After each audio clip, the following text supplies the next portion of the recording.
For some people, a job defines who they are. It gives them purpose and direction. Well, I must be one of those people, because I've been out of work for over a year now, and I no longer know who I am or where I'm going.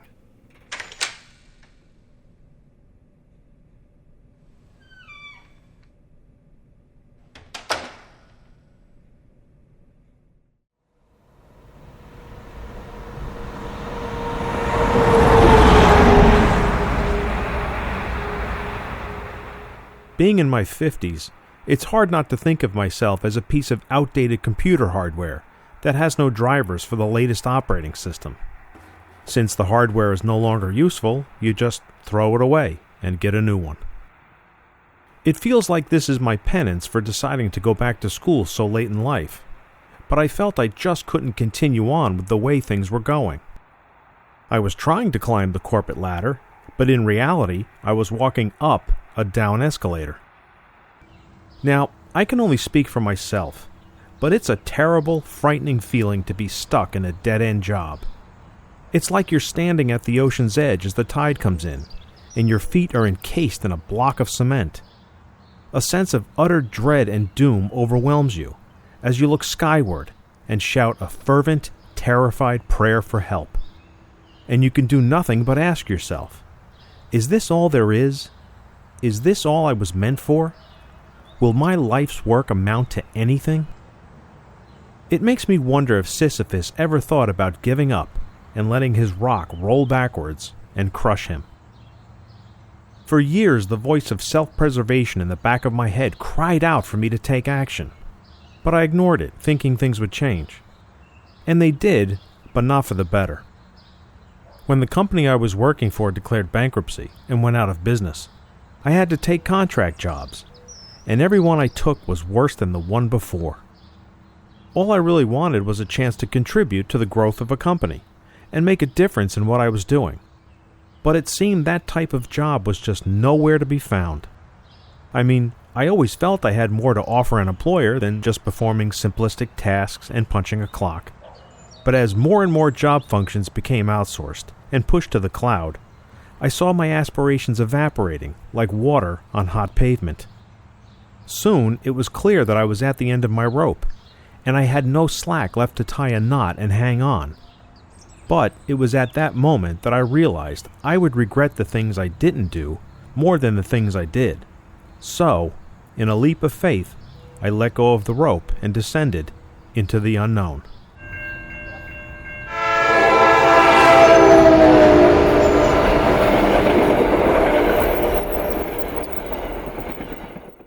Now, my mornings are all the same. After brewing a cup of coffee, I boot up my computer and spend hours weeding through the vast wasteland of fake job posts and career boards, trying to find a job that matches my proficiencies. Sure, every now and then I go on an actual in-person interview, and I'm always greeted with the same look of astonishment when my age becomes apparent to the interviewer. And of course, the mockery continues as I send my resume to recruiters in the New York metropolitan area who advertise jobs that I feel are a perfect match for my skill sets. But strangely, I never receive replies from any of them. Instead, what I do receive are emails from recruiters who have exciting opportunities that are a perfect match in Anchorage, Alaska. Now, do these people really expect me to pack my life into a suitcase and relocate? Or buy a plane ticket to go on an interview? Or are they not people at all, and just some computer system that scanned my online resume and contacted me based on a keyword? Yes, that's right. The computer has turned the employment landscape on its ear. The days of mailing, faxing, or hand-delivering a pen and paper resume are over. Most companies don't even have human resources departments anymore. Instead, they rely on a website and a computer-generated voice to do the job for them. Why? My guess is that their HR departments have been outsourced, or they're just plain inexperienced at hiring.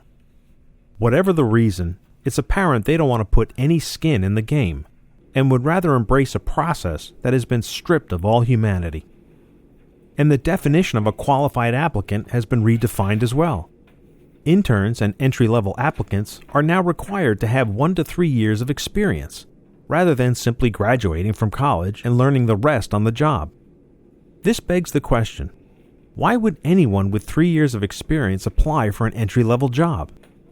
And if you saw the laundry list of requirements that companies expect experienced applicants to have, they might as well believe in unicorns. And where do you get this experience? College? Self-study? All I know is that it's very difficult not to feel irrelevant, with so many young people coming out of universities with advanced skill sets, all having cut their teeth on the razor-thin edge of social media. And working environments haven't been spared the new world order either. If you are lucky enough to land a job, you won't get your own cubicle anymore. Instead, you'll do your job sitting at a long table, crammed next to a coworker who has a nervous twitch or some sort of infection. You'll feel uneasy as people eavesdrop when you make a phone call to your doctor, or experience multiple distractions while you're trying to concentrate. And there will be a smelly microwave oven 10 feet away where it seems everyone reheats last night's crab cakes for lunch. So, as I reply to endless job posts, receive endless rejections, and lament the current state of employment, I can't help but feel the millstone of futility around my neck, pulling me down toward an event horizon from where I cannot return.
You don't need a job if you're dead.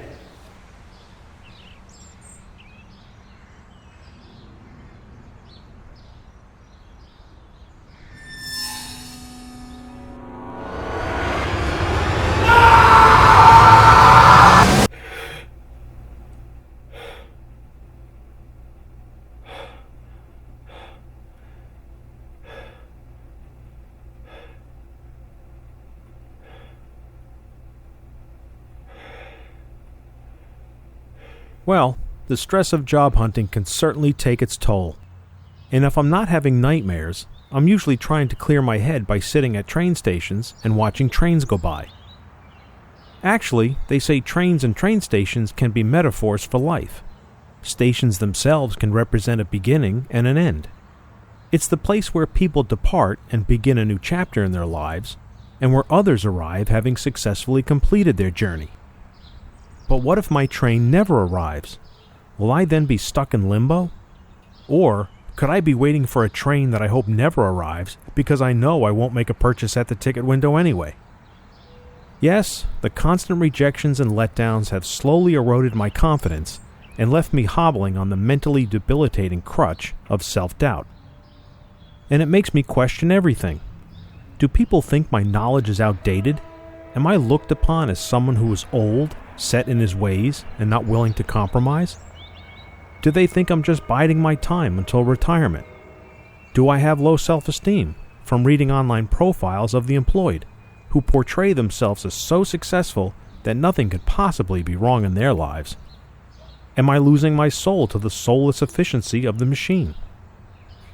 It's enough to make one feel like they're stuck in quicksand, stagnating and becoming obsolete. Well, the way I see it, I have a choice to make.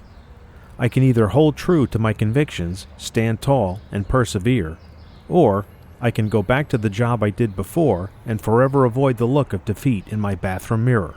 all the while allowing myself to fall further and further into the dark, deep pit of depression.